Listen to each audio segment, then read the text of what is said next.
हैं। यमराज ने कहा, हे न्याय और अन्याय के ज्ञाता, शुभ और अशुभ के ज्ञाता भगवान चित्रगुप्त, देखो यमराज की संयामिनीपुरी में एक चित्रगुप्त भगवान रहते हैं। नाम सुना है किसी ने? हाथ उठाओ किसी ने चित्रगुप्त का नाम सुना। भाई दूज वाले दिन उनका पूजन होता है। दीपावली के दिन लेखनी लिख करके लेखनी बंद कर दी जाती है। दीपावली के दिन बच्चों को पढ़ लिख करके अपने कॉपी किताब और लेखनी बंद कर देनी चाहिए। दूसरे दिन फिर लेखनी नहीं उठाई जाती। फिर जिस दिन भाई दूज होता है उस दिन का कलम दवात का भगवान चित्रगुप्त का पूजन होता है, फिर लेखनी उठाई जाती है। और उन चित्रगुप्त भगवान की गति इतनी सूक्ष्म है कि आप क्या कर रहे हो क्या नहीं कर रहे हो सब उनके कलम में नोट होता जा रहा है। जैसे आपने दान दिया 11,000 रुपए और दान देने के बाद आपके इस हाथ को पता चल गया या आपके मन में ये इच्छा आई कि जितनी जनता बैठी है वो जनता मेरे नाम को जाने, तो चित्रगुप्त भगवान के कागज में वो 0। लेकिन विडंबना ये है कि आजकल नाम नहीं बताओगे तो सुन सुन के दूसरे लोग प्रोत्साहित होते हैं, दान देते हैं। लेकिन भगवान चित्रगुप्त के रजिस्टर में वो 0। और इतनी सूक्ष्म गति उनकी है कि आप कहाँ क्या कर रहे हो खटाखट उनकी लेखनी में सचित्र लिखता जा रहा है। कहाँ लिख रहे हैं? आपके चित्त में ही लिखते जा रहे हैं। माता की इस बात को समझो। जब वहां जाओगे तो चित्रगुप्त से पूछा जाएगा तो आप ये नहीं कह सकते कि नाना मैंने ये कर्म नहीं किया था। आप ये नहीं कह सकते चित्रगुप्त भगवान आप केवल लिखे हैं, कोई प्रमाण दिखाओ। जैसे ही प्रमाण मांगोगे तो तुरंत लाइव टेलीकास्ट आपका चलना शुरू हो जाएगा कि देख तूने ही ये कार्य किया है। चित्रगुप्त भगवान की लेखनी कभी भैया मिटती नहीं है। तो कहने का आशय ये है कि जब जाकर के चित्रगुप्त भगवान ने कहा, हे धर्मराज, इसने अपने जीवन में केवल पाप ही किया है, पाप के अलावा इसने कभी पुण्य नहीं किया। लेकिन एक बार किसी संत के दबाने से जब इसके सांस रुकने वाले थे तो इसने उपेक्षा बस कहा, भाव कुभाव अनख आलसहूं, कुभाव से कहा है कि मैं मर जाऊंगा तब भी राम नाम नहीं लूंगा। एक बार उपेक्षा से कहा गया, कुभाव से कहा गया राम नाम उसके रजिस्टर में भगवान के दर्ज है। अब भैया बनिया का पुत्र बड़ा चालाक, कहते हैं कलयुग में बनिया से ज्यादा दानी कोई नहीं है। और शंकर भगवान का एक हाथ बनिया के ऊपर एक हाथ दुनिया के ऊपर, इसलिए बनिया चाहे जहां रहेंगे अगर वो कहीं भी दुकान खोल दे तो उनका चलना, दान भी बहुत करते हैं बनिया समाज। तो कहते हैं तब क्या हुआ, वो एक राम नाम जब निकला तो उसने उसको बुलाया गया उस बनिया को और कहा, इन धर्मराज ने पूछा कि ये बता तू पहले वो एक राम नाम का फल भोगना चाहता है या अपने जीवन भर के पाप का फल भोगना चाहता है। उसने सोचा कि भैया एक बार राम नाम लिया है, हो सकता है थोड़ा सा पकवान मिठाई मिल जाएगा खाने को, तो पहले खा ले, तब अनंत काल तक नरक तो भोगना ही भोगना है। अब उसने क्या कहा, महाराज एक राम नाम का जो फल है वही हमें बता दो। तो यमराज ने कहा कि अच्छा तू बता क्या चाहता है उसके बदले। तो बनिया कहता है कि हे प्रभु, हमने एक राम नाम कुभाव से लिया। देखो भाव कुभाव अनख आलसहूं, नाम जपत मंगल दिति दशहूं। चाहे भाव से लो, चाहे कुभाव से लो, चाहे अनख से लो, चाहे आलस्य से, देह तोड़ते हुए राम राम कर रहे हो, तब भी वो राम नाम आपका दसों दिशाओं में मंगल करेगा। जैसे वो तार खुली हुई तार है, उसको जानते हुए छुओगे तब भी करंट मारेगा और बिना जाने छुओगे तब भी आपको करंट, उसका गुण है करंट मारना। उसी प्रकार भगवान के नाम का गुण है कि वो आपका दसों दिशाओं में मंगल करता है, आपको पवित्र करता है। अब भैया बनिया क्या किया, बनिया यमराज से कहता कि हे यमराज कृपा करे, आप तो धर्मराज हैं, मैंने जीवन में कभी पुण्य नहीं किया, सारे पाप किए, मैं कभी राम नाम नहीं लेता था, राम नाम से मैं जल जाता था, और एक दिन मैंने कुभाव से राम नाम लिया तो वो राम नाम दर्ज हो गया। प्रभु मुझे उस राम नाम की महिमा बता दीजिए, मेरे एक राम नाम का फल मुझे ये चाहिए कि मुझे उन भगवान राम के नाम की महिमा बता दीजिए। अब यमराज का मत्था ठनका और यमराज कहते हैं कि अरे बाप रे, ये किसने क्या पूछ लिया, एक राम नाम की महिमा। कहते हैं धर्मराज मैं भगवान के 12 भक्तों में मैं भी एक भक्त हूं भगवान का, लेकिन राम नाम की महिमा मुझको नहीं पता। तो कहते हैं अब क्या, अब चलो देवराज इंद्र के पास चलो। अब बनिया बुद्धि कह रहा महाराज ऐसे नहीं जाएंगे। तो बोले कैसे जाओगे? कहते पहले पालकी बुलाओ और उस पालकी को अपने कंधे पर रखो और मुझको पालकी में बैठाओ, तब मैं चलूंगा। अब ये मरता क्या न करता देवराज धर्मराज भैया पालकी बुलाए और पालकी को अपने कंधे पे रखे और कंधे पर वो बैठ करके पालकी में बड़े भाव से जा रहा है। जा करके जब जैसे ही देवराज इंद्र ने देखा, देवराज इंद्र सिंहासन से खड़े हो गए, लग रहा है कोई बड़े महात्मा आ रहे हैं जिसको यमराज यमगढ़ यम के दूत अपने कंधे पर लिए आ रहे हैं। प्रणाम किया, तब जा करके यमराज ने कहा है हे देवराज इंद्र, आप तो देवताओं में श्रेष्ठ है, राजा हैं देवताओं के हम सबके। इस व्यक्ति ने कभी अपने जीवन में कोई पुण्य नहीं किया और एक बार इसको जबरदस्ती इसके मुंह से राम नाम निकला है, तो ये बार बार कहता है कि मुझे राम नाम की महिमा बताओ।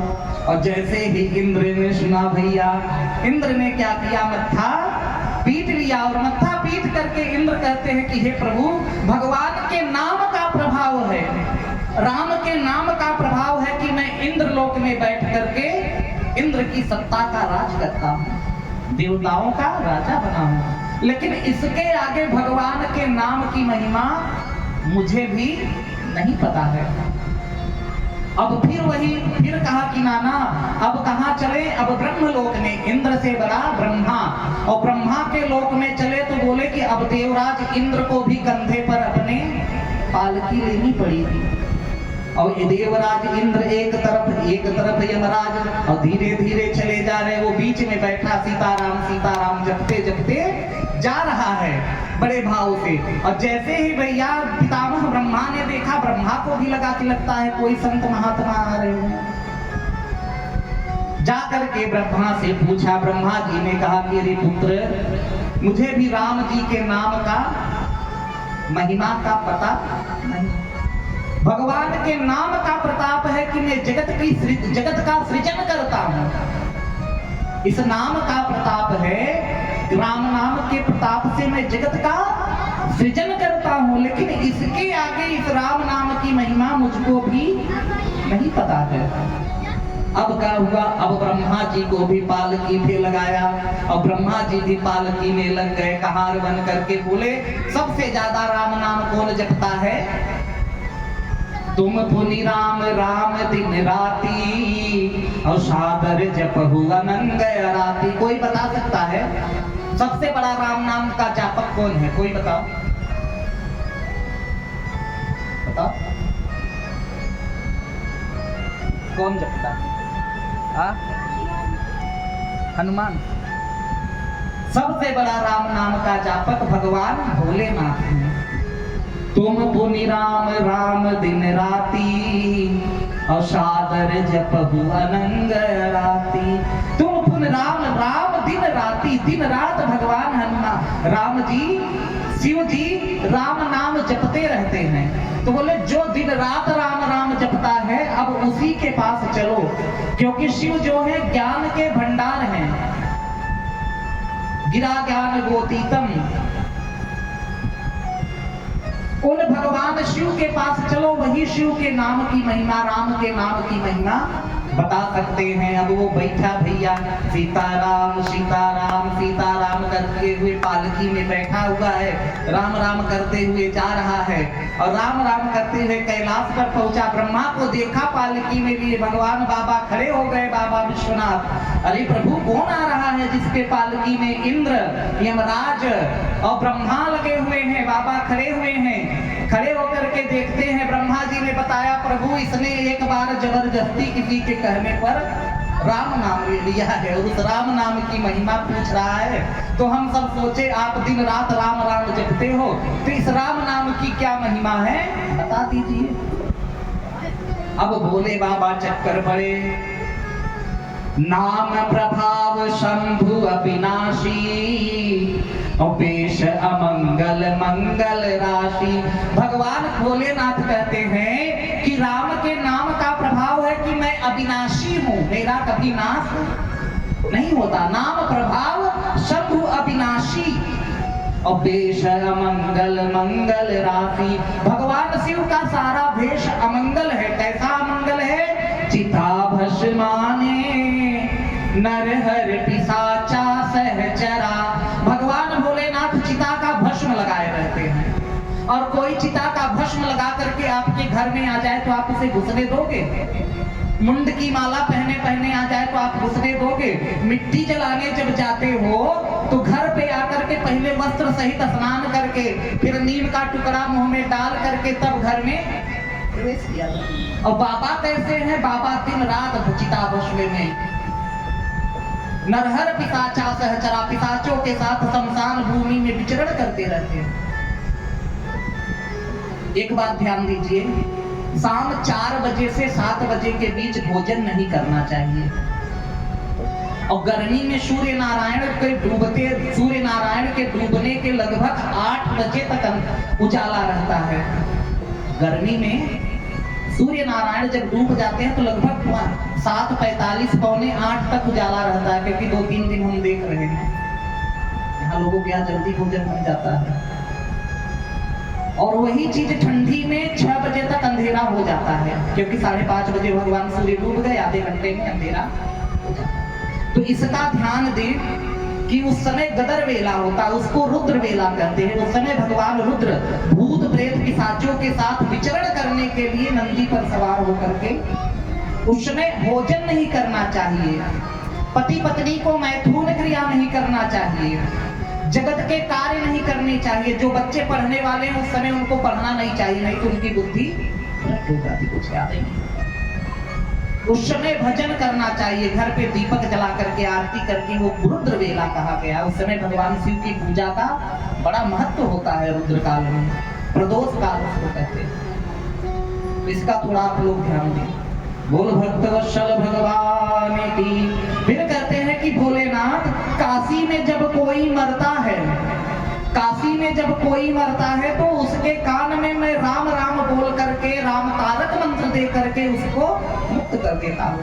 काशी में कोई भी मरे, जड़ जीव, कीड़ा, कीटाणु, पक्षी जो भी मरे, उसके कान में भगवान शिव राम राम बोलते हैं और राम राम बोलने से वो मुक्त हो जाता है। लेकिन इसके आगे राम के नाम की महिमा मुझे नहीं पता। अब कहते हैं अब जिसका नाम भैया उसी के पास चलो। और कहते हैं अब चलो भगवान राम के धाम में, साकेत धाम में, जिसका नाम है वही बताएगा राम के नाम की महिमा।